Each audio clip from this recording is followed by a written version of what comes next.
호우 시절로 오세요. 그때 우리가 여기에 있습니다. 2023년 10월의 호시절, 안녕하세요, 원우씨입니다. 안녕하세요, 조쿠나입니다. 이제 이번 달부터 올해도 4분기가 시작을 했고요. 특별히 또 매년 10월은 저희 방송 호시절이 시작한 달이기도 합니다. 2020년 10월 11일에 시작을 첫 에피소드가 올라왔더라고요. 이제 저희 방송도 올해로 만 3년을 채우게 된 거죠. 이야. 조셰프님 감회가 어떠세요? 이따가도 물어볼 건데. 진짜 저희가 3년을 하네요. 네, 만 3년을 운영하면서 네. 진행하면서 참 이렇게 이슈가 네, 잔잔하게라도 없는 방송이 어, 있을 수 있나. 참 하지만 그럼에도 불구하고 네. 3년을 운영했다는 거에 자긍심을 느끼면서 그렇습니다. 원우 네. 씨 수고하셨습니다. 이것은 시작일 뿐이다 생각을 하면서 조셰프님도 수고 많으시고요. 앞으로도 수고 많이 부탁드리는 바. 오늘은 저희가 좀 오랜만에 강남 스튜디오에 나와서 녹음을 하고 있고 네. 오늘 이제 추석 연휴 전날이에요. 저희 사실 녹음하는 날이. 그렇죠. 네. 뭐 연휴 계획은 어떻게 되세요? 연휴 계획 뭐 집에서 즐겁게 OTT와 함께? OTT와 함께 어. 책과 함께 오. 네, 그렇게 보낼 것 같습니다. 어떤 작품을 보시려고 하는지 읽으시려고 하는지 그 얘기도 이따가 조금 네. 나눠보면 좋겠다 싶은 생각이 듭니다. 최근에 저희가 열심히 보고 있는 나는 솔로가 나는 솔로 16기 16기 돌싱 특집 2탄이죠. 믿고 보는 돌싱 특집은 정말 큰 히트를 친 것 같아요. 요새는 히트란 말도 안 쓰죠. 뭐 히트 네, 그죠? 네. 뭐 가장 대박 난 거죠. 네, 조시프님은 1기부터 모든 걸 다 보셨잖아요. 다 봤죠. 근데 네. 그 중에 가장 16기가 좀 이렇게 인기를 얻을 만한가? 아예 그 16기를 네. 계기로 네. 나는 솔로는 이제 인문학 프로그램으로 오. 도약하지 않았나 생각이 들고. 저는 16기 보면서 그 생각 들었어요. 이거는 연애 프로그램을 가장한 네, 실험 프로그램 아닌가? 맞아요. 그 예전에 왜 그런 우리 심리학 교양 그렇죠. 수업 같은 거 네. 들으면 그 피험자들한테 이제 실험의 원래 목적을 알려주지 않잖아요. 그렇죠. 그죠?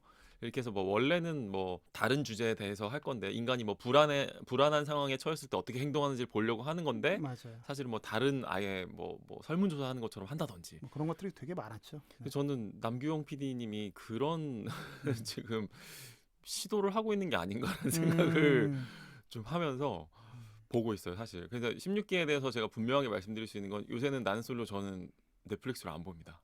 본방으로 저 보세요. 본방으로 보고 있어요. 요새 오늘도 도저히 못 참는다. 녹음하고 있는 오늘도 수요일인데 오늘 밤에 가서 볼 생각입니다. 이게 저희가 그 작년쯤에 나는 네. 솔로 한번 이야기하면서 그렇죠. 작년쯤에. 연애 프로그램의 생명력도 결국은 하트 시그널이 망하면서 네. 함께 사라질 것이다 네. 라는 조심스러운 예측을 했는데 네. 반은 맞고 반은 틀린 그렇죠. 게 된 거죠. 그렇죠. 그래서 그 당시에 하트 시그널이 워낙 그 네임 밸류가 높았기 때문에 네. 저희가 하트 시그널도 이제는 좀 단물이 빠질 때 된 거 아니냐라는 음. 이야기를 했었는데 실제로 하트 시그널은 출연자들이 엄청나게 훈훈했음에도 불구하고 네. 기대했던 만큼의 반향은 일으키지 못했던 것 4기 같아요. 말씀하시는 네, 거죠? 마지막 최근에 끝났던 네. 4기는. 저는 그런 생각도 좀 해봤어요. 왜 나는 솔로가 네. 뭐 일반적으로 볼 때 더 화려하거나 네. 더 주목받을 것 같은 외모가 아닌데도 불구하고 네. 왜 이렇게 더 많은 사랑을 받나. 저희가 뭐 초장에 그런 이야기도 했었습니다만 네. 뭐 원우 씨가 심리 실험 같다. 이게 나는 솔로를 보다 보면 네. 특히 16기는 누가 누구랑 맺어질지가 별로 궁금하지가 않아요. 그렇죠. 그게 참 큰 특징인 것 같아요. 네. 보통의 일반적 연애 프로그램은 A랑 B랑 되느냐 마느냐, 네. 썸을 어디까지 타느냐, 결국은 현커가 누구냐? 최종 커플이 누구냐, 최커가 누구냐 이런 거에 이제 포커싱이 돼서 보는데 네. 나는 솔로는 도대체 얼마나 갈등이 일어날 것이냐. 오늘은 누가 빌런이냐? 오늘은 누가 빌런이냐. 이게 결국은 우리가 이제 관계에 초점을 맞추는 거거든요. 네. 관계의 결과가 아니라 관계의 과정에 초점을 맞추는 건데 네. 이게 새로운 맥락으로 연애 프로그램을 한 단계 전환시킨 게 아닌가 싶어서 좀 조심스럽게 나는 솔로의 열풍은 조금 더 지속되겠구나 라는 생각을 했습니다. 이쯤 되면 저는 나는 솔로의 라이벌은 하트 시그널이 아니라고 생각해요. 네. 저는 나는 솔로의 경쟁자는 뭐 예를 들면 뭐 피해 게임이라든지 네. 뭐 라이어 게임이라든지 네. 저는 거기로 간다고 봐요. 그러니까 이거는 연애라는 건 하나의 그냥 그냥 어떤 명분일 뿐이고 네.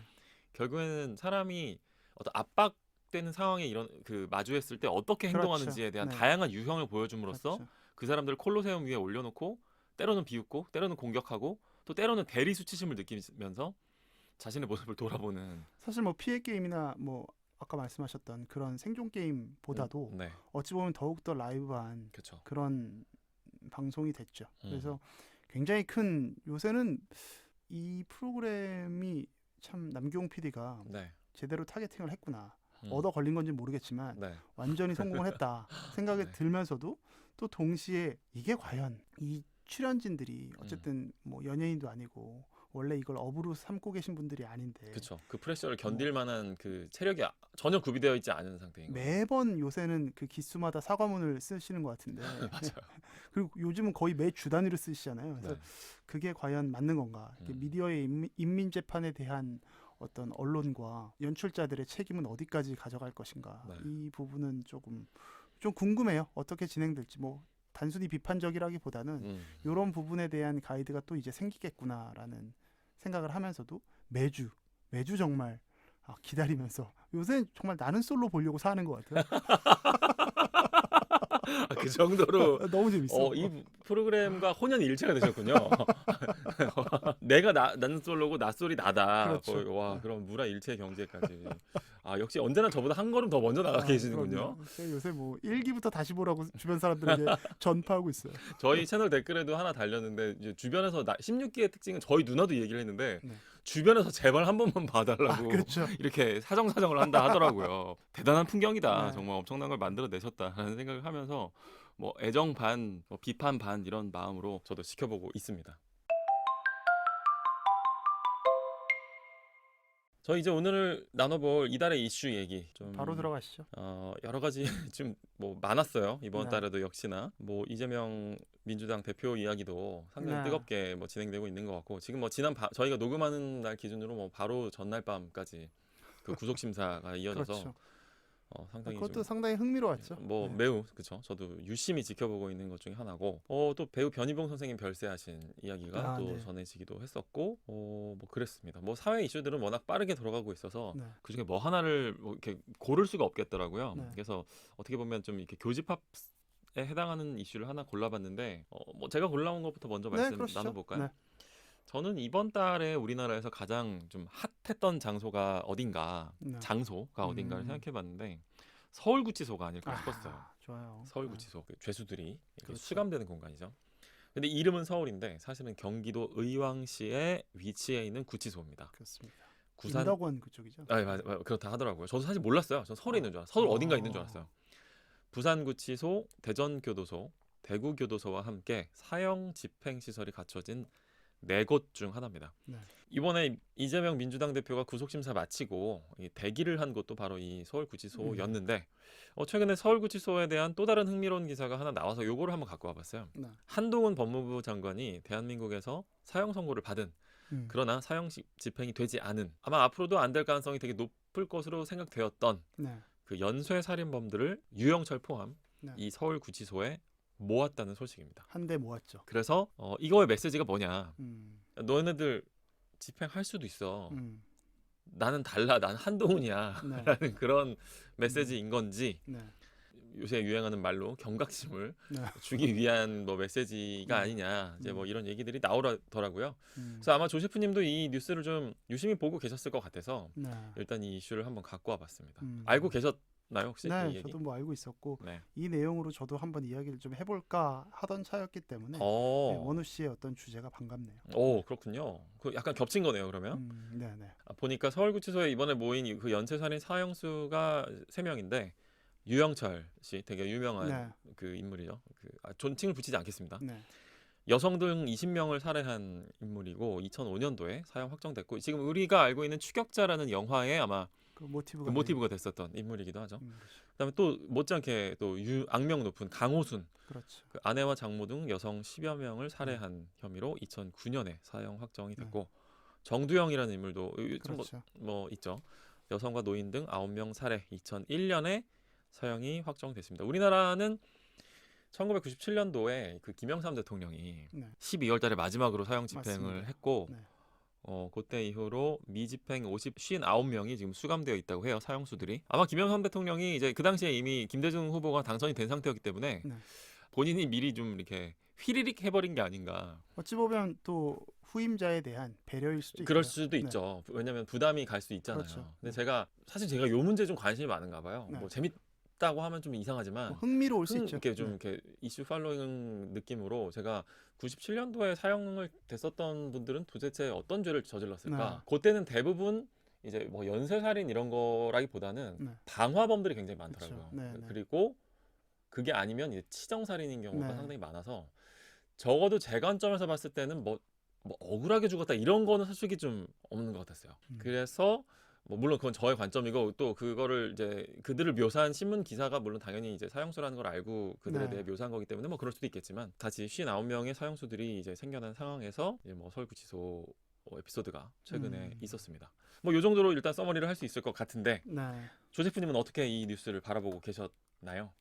저는 뭐 그걸 좀 여쭤보고 싶어요. 원우 씨는 그 59명, 네, 뭐 59명을 뭐 다 사형을 할지 말지는 모르겠지만 네. 그 일부라도 사형을 집행하는 게 네. 맞다 혹은 아니다. 원우 씨가 생각하는 건 뭐 좀 의견이 좀 있으신가요? 저는 아까 말씀드린 유영철, 강호순, 정두영 네. 하는 게 맞다고 봅니다. 찬성하는 입장이고요. 뭐 예를 들어서 유영철 같은 경우에는 최근에 좀 황당한 에피소드가 하나 있기도 했던 게 네. 그 그분은 많죠. 간수 폭행 사건이 있었어요. 이게 뭐 최근이라고 하기에는 좀 된 것 네. 같기도 한데 그 성인물 잡지 네, 네. 반입 관련해서 이제 시비가 붙었는데 간수를 폭행한 거예요, 사형수가. 네. 저는 이 사람들이 자기는 안 죽는다고 생각하고 있는 것 같고 여기를 그냥 이제 물론 사회보다 좋진 않겠지만 그냥 여기서 하나의 어떤 뭐 예를 들면 또 그리고 그런 거 있다면서요. 죄수들 중에 사이에서도 사형수들은 약간 그래도 좀 뭔가 약간 언터처블 느낌의 네. 좀 그런 게 뭐 있다. 그 여기서 교도소의 왕으로 살아가고 있는 거 아닌가라는 생각이 들었을 때 조금 이게 바람직한 메시지는 아닌 것 같다는 그렇죠. 생각을 하거든요. 그래서 저는 사실은 음. 개인적으로는 찬성 입장이긴 합니다. 조세프님 어떠세요? 저도 찬성이에요. 저도 찬성인데 그러면 그렇군요. 우리가 왜 못하나? 네. 왜 우리는 실질적인 사형 폐지국이 됐나? 네, 왜 이것도 못하는 좀 걸까요? 생각해야 되는데 네. 사실 원우 씨 이야기만 들으면 음, 97년에 마지막으로 우리가 사형을 집행했을 때의 사람들의 죄질과 네. 지금 현재 뭐 흔히 말하는 네임드 살인마들과 네. 누가 더 죄를 지었나? 음, 약간 국민 정서법으로 생각해 보면 네. 그때 돌아가신 분들을 왜 우리는 사형했어라고 생각할 수 있는 정도 아닌가라는 그렇죠. 네, 마음이 들어요. 그쵸. 뭐 이렇게 음. 뭐 각각의 그 이유가 다 있겠지만 근거가. 네, 네, 네. 근데 그런 면에서 봤을 때 우리가 왜 못하나? 음. 사실 뭐 이건 교과서적으로 저희가 뭐 중학교, 고등학교 다니면서 늘 하는 토론 주제잖아요. 네. 근데 사형제를 찬성하시는 분들은 뭐 비용 문제, 그러니까 뭐 범죄자나 사형수의 의식주 보장이 네. 그 관리 감독 비용이 살인 집행하는 것보다 더 그러니까 사형 집행하는 것보다 더 너무 많이 든다. 네. 일종의 국민의 혈세 낭비다. 음. 뭐 이런 아주 재무적인 관점도 있고 네. 또 뭐 감정적으로 음. 혹은 뭐 이제 적절한 수준의 응보다. 네. 뭐 이런 부분들도 있고 뭐 더불어 강력 범죄를 좀 예방하는 뭐 일종의 위하력이라고 하죠. 네. 그거에 좀 편익이 좀 있다. 이런 부분들도 있는데 음. 또 사형제 폐지하시는 분들은 또 나름대로의 논리가 또 강합니다. 종신형이라고 가석방이 불가능한 네. 요새 얘기 나오는 예. 거 있는 거죠? 종신형 뭐 이런 대안이 존재하고 생명권은 본질적으로 기본권이다. 네네. 뭐 이런 것도 있고 뭐 이제 요거를 현대 수형 문화는 결국은 갱생과 교화의 목적이 있는 거다. 네. 처벌보다. 네. 뭐 또 뭐 설득력이 있어요. 다 뭐 사실 맞는 말인데 네. 저는 사형제 폐지를 해야 한다라고 하시는 분들 중에 또 일부가 네. 아까 말씀드렸던 그 위하력이 생각만큼 효과적이지 않다. 위하력이라는 게 그러니까 뭔가요? 뭐 이렇게 강력 범죄를 예방하는 편익이라고 해야 되죠. 사람들이 이제 이렇게 놀라서 네. 진짜 사형 집행이 되네 해서 범죄율이 줄어들지 않는다. 물론 이런 논거도 저는 뭐 당연히 논리적으로 맞다라고 보는데 네. 이거는 좀 타이밍이라고 보거든요. 그러니까 이거를 계속 우리가 사형 집행을 한다라면 그거에 또 사람들이 묻어내지겠지만 네. 우린 지금 25년 동안 안 했고 네. 실질적으로 사형 폐지국이라는 거를 범죄자들도 아는 이상은 그렇죠. 이게 되게 악용될 수 있지 않나. 그래서 그래서 한 번 할 때는 네. 해야 되지 않나. 음. 뭐 사람의 목숨을 갖다 제가 뭐 해라 말아라 얘기하는 게 굉장히 조심스럽지만 네. 우리 사회에서 이 어떤 처벌의 수위가 네. 점점 국민의 정서만큼은 따라가지 못하는 것 같아요. 물론 정서를 따라가서 되겠냐는 싶지만 이게 요새 제일 인기 많은 프로그램들을 보면은 다 사적 보복에 관련된 것들이 그쵸. 많거든요. 네, 맞아요. 그걸 우리 사회가 정말 허용할 수 있는 수준인가? 네.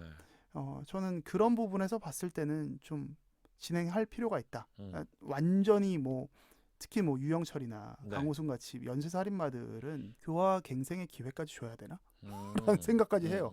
뭐 우리 사회에 그들이 교화와 갱생이 돼서 네. 우리 사회의 순기능이 되는 것이 과연 무엇인가? 그들이 저질렀던 그쵸. 역기능은 그렇게 많았는데. 그러니까 인간은 생명이 기본권이니까 사실 바로 그렇기 때문에 그들을 처벌해야 그렇죠. 된다는 논리가 똑같이 그 사실 응분의 돌아갈 수 보상이 있는. 형법에 있어서 당연히 객관적이 되려고 노력하겠지만 우리는 결국은 이성과 감성이 함께 있기 때문에 네. 그 사회를 지금 살고 있는 사람들이 경각심을 느낄 수도 있고 또 수용할 수 있는 정도를 면밀하게 검토해야 된다라고 보거든요. 그래서 그게 98년부터 지금까지 우리가 안 했던 이유이기도 하고 네. 동시에 지금 다시 그걸 집행해야 할 논거가 될 수도 있다라고 봐요. 그리고 또 일각에서 그 EU에 대한 얘기도 나오더라고요. EU와의 관계. 네, EU와의 뭐 그 네. FTA 관계 때문에 외교 관계가 뭐 틀어진다. 외교 관계가 틀어진다. 근데 뭐 저는 물론 국가가 어쨌든 그런 뭔가 외교적인 관례로 가져올 때의 약속들을 당연히 지켜야 되지만 뭐 우리 어느 정도 체급되지 않나 이제 우리의 경제 규모 생각하면 네. EU도 우리를 그냥 외면하기 힘들다. 우리도 미국, 우리도 네. 약간 이런 줄다리기를 좀 할 수 있어야 된다.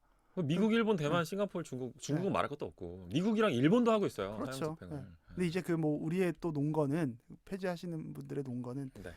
그걸 쭉 시행했던 국가와 네. 시행하지 않았다가 다시 하는 건 이제 그만큼 저항이 음. 있다. 뭐 일부 저는 뭐 동의는 합니다만 네. 약간의 주권의 문제이기도 한 것 같아서. 그러니까 네. 네. 그래서 저는 그 논거에 일부 동의하거든요. 네. 그래서 이 문제가 사실은 타이밍의 문제가 되면 안 된다는 생각도 들어요. 네. 그러니까 할 거면 계속 하는 거고 아니면 많은 거여야 된다는 생각은 저는 하는 거거든요. 네. 왜냐면은 이게 그렇게 되면은 범죄자들의 목숨을 가지고 정치를 하는 그 결과가 나올 수도 있다는 네, 거예요. 네. 예를 들면 검사 출신 대통령이 되면 사형 이제 우린 죽었어. 네. 근데 뭐 예를 들어서 인권변호사 출신이 되면 이제 우린 5년은 최소 네. 5년은 살았다. 이것도 별로 바람직한 것 같지는 않다는 거죠. 네. 예를 들어서 97년도 이후에 거의 30년 동안은 우리가 안 한다로 방향을 정한 거나 다름없다고 생각을 그렇죠. 하거든요. 네. 물론 좀 어정쩡했죠. 사실 네. 제도는 있는데 그냥 집행만 안 한다. 이거는 사실 굉장히 다리 걸치고 있는 듯한 네. 태도였는데 폐지를 할 거면 아예 폐지를 하고 네. 그게 아니면 집행도 하는 게 저는 그 방향성을 정하는 게 맞다고 생각을 하고 그 논의를 이제는 시작하지 않으면 안 되는 그 시급성이 이제는 부여됐다고 생각이 드는 그렇죠. 거예요. 네. 그 임계점에 온 것 같아요. 그래서 지금 뭐 차제 이 대통령도 또 뭐 검사 출신 아닙니까? 네. 물론 상당히 엄격하게 나오실 것 같다는 생각을 하지만 네.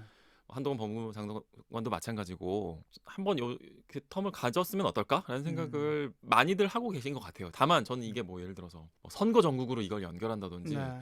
이거는 사실 조금 조심스럽게 생각해야 되는 부분이 있다. 그런 생각을 좀 하면서 염려 반으로 이런 이슈를 보고 있는 것 같아요. 어떻게 진행될지 모르겠는데 지금까지의 아마 네. 스탠스로 생각할 때는 네. 그들을 관리하기 편하게 네. 좀 관리하기 위한 용의성과 또 동시에 약간의 긴장감을 줄 수 있는 정도에서 아마 정리되지 않을까를 네. 거의 대부분이 예상은 하고 계시는데 지금 어쨌든 이 부분에 대한 논의는 사회적으로 네. 사회적 합의가 좀 필요한 부분인 것 같습니다. 아주 관심 가는 네. 뭐 그런 뉴스였던 것 같아요. 그러면 다음 시간에는 제가 준비한 이슈로 찾아뵙도록 하죠.